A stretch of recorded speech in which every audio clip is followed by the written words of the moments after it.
ကြောက်တုံးနေရဒီဟိုဘွားနေတော့လိမ့်စင်းလာနေလားဒါကြောက်မြေတောင်းနေကြောင်ဖြတ်လှီးလိုက်တဲ့ခါကျတော့သူအထိုင်နေပြတ်သွားတဲ့ခါကျတော့ဒီမှာကြောက်တုံးနေကကိုယ့်ဘုတ်ဆက်ဘုတ်ကိုဘေးနာရောက်တဲ့ခါမှာကိုယ့်ဘုတ်ပြုတ်ချလာနေလားတက်လန်းနီးမဲ့လုံးမဲ့ဆိုကျွန်တော်များသဖြင့်လူငယ်တွေကကျွန်တော်တို့ဟိုမြန်ပြီးမြန်နာကြိုက်လုပ်ငန်းပြီးမြောက်ဆိုတော့ဖြတ်လန်းနဲ့လုတ်ကင်ခြင်းနဲ့စိတ်ဆန္ဒများတယ်ဖြတ်လန်းနဲ့လုပ်မဲ့ဆိုတော့ထိခိုက်တဲ့ရပေါ်တော့ရခိုင်နှုန်းတော်တော်များတယ်ပေါ့နော်ဆိုလိုတာ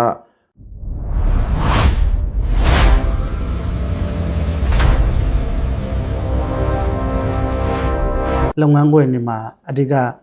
ဒီကျွန်တော်တို့ orbiter တွေအတွက်ပေါ့ safety ပေါ့နော် safety အရေးကြီးရဆိုတော့အဲ safety နဲ့ပတ်သက်တဲ့အခြေခံအချက်လေးတွေလည်းပြောပြပါအောင် safety ရဲ့အဓိပ္ပာယ်ကတော့အဓိပ္ပာယ်ဖွင့်ဆိုချက်ပေါ့နော် BN နဲ့ကင်းရှင်းရေးဖြစ်ပါတယ်သူအဓိကတော့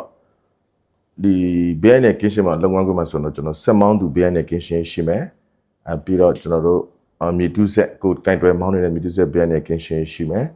တတိယတစ်ချက်အနေနဲ့တော့ကျွန်တော်တို့လုပ်ငန်းခွင် worksite ပေါ့နော် the BN နဲ့ကင်းရှင်းဆိုတော့၃မျိုးရှိပါတယ်အဓိကတော့ဒီဆက်မောင်းသူ BN နဲ့ကင်းရှင်းမှာဆိုတော့BN နဲ့ကင်းရှင်းဒီအဓိကတော့ကိုယ့်ရဲ့တာဝန်ပဲပေါ့နော်ကို BN နဲ့ကင်းကိုယ့်ရဲ့တာဝန်ပဲဖြစ်ပါတယ်ပြီးတော့ကျွန်တော်လုပ်ငန်းခွင်တွေမှာကျွန်တော် safety first ဆိုတော့သူတို့တတိပေး alert လုပ်ထားတဲ့စာတမ်းတွေရှိမယ်ဒီစာတမ်းတွေကတကယ်အရေးကြီးတဲ့စာတမ်းတွေဖြစ်ပါတယ်စကလုံးစာတမ်းတွေဖြစ်ပါတယ်တန်ဖိုးအရင်ရှိပါတယ်ကျွန်တော်တို့အများအား alert လုပ်နေတာပေါ့နော်အများအားအသိပေးတယ် safety first ဘယ်အရာမှဘယ်နဲ့ကင်းရှင်းလောက်အရေးမကြီးပါဘူးဆိုတဲ့အကြောင်းအရာတွေကိုကျွန်တော်တို့အများအား alert လုပ်နေတဲ့စာတမ်းလေးတွေဖြစ်ပါတယ်နော် safety အမှကျွန်တော်တို့ worksite တွေမှာဆိုတွေ့ရမှာပါလုပ်ငန်းခွင်တွေမှာဆိုနော်နောက်တစ်ချက်ကတော့ကျွန်တော်တို့ဖြတ်လန်းနီးမဲ့လုပ်မယ်ဆိုကျွန်တော်များသဖြင့်လူငယ်တွေကကျွန်တော်တို့ဟိုမြန်ပြီး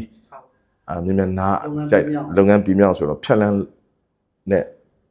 လုတ်ကင်ခြင်းနဲ့စိတ်ဆန္ဒများတယ်အဲဆိုတော့ဖြတ်လန်းနဲ့လုပ်မယ်ဆိုတော့ထိခိုက်တဲ့ရပေါ်တော့ရခိုင်နှုန်းတော်တော်များတယ်ပေါ့နော်အဲဆိုလိုတာကျွန်တော်တို့ဟိုညနေအလုပ်သိမ်းတဲ့အချိန်တော်လကောင်ထမင်းစားချိန်တော့ဆိုတော့ကျွန်တော်တို့ဟိုစားပေါ့ထမင်းစားတဲ့နေရာကိုကျွန်တော်တို့ဆက်ပြန်မောင်းလာမယ်ဆိုတခါတလေဟိုမောင်းရုံမောင်းစဉ်တိုင်းကိုဒီလိုကိုယ်ဝက်ပြီးမောင်းဆိုတော့ဖြတ်ပြီးတော့ခြောင်းနေတယ်လို့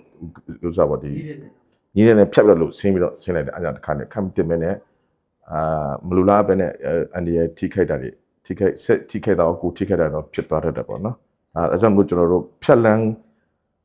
နည်းနဲ့လှုပ်တာကိုရှောင်ကျင်ပါနောက်တစ်ခါဆက်မောင်းတဲ့သူကတော့ကျွန်တော် operator တွေကတော့အများတန်းနိုးကြတက်ကြွနေရဆိုတော့ကြပြန်ပြီးတော့အလုပ်လုပ်တယ်ဆိုတချို့ဟိုကြောက်တုံးနေရဒီဟိုဘွားနေတော့လိမ့်စင်းလာနေလားဒါကြောက်မြေတောင်းနေကြောင်ဖြတ်လှီးလိုက်တဲ့ခါကျတော့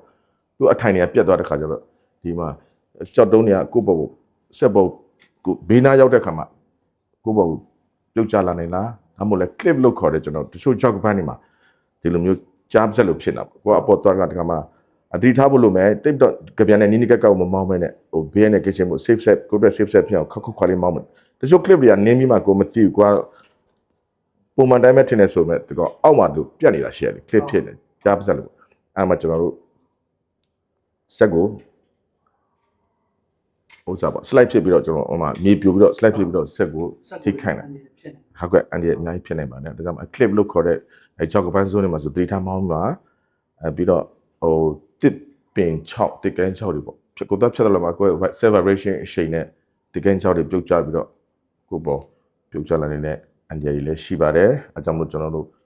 အမြဲတမ်းဆက်မောင်းတဲ့သူအမြဲတမ်းနိုးချတတိရှိနေရမှာကျွန်တော်အဲ့လိုပြောချင်ပါတယ်ဟုတ်ကဲ့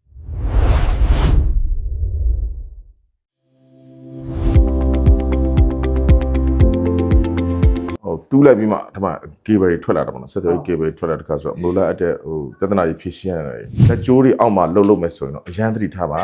များသောအားဖြင့်ကျွန်တော်တို့မလိုလားအပ်တဲ့ဓာတ်လိုက်မှုတွေကကျွန်တော်အဲဒီဓာတ်ကျိုးအောက်မှာလှုပ်တဲ့ set တွေမှာမြင်တွေ့ရပါတယ်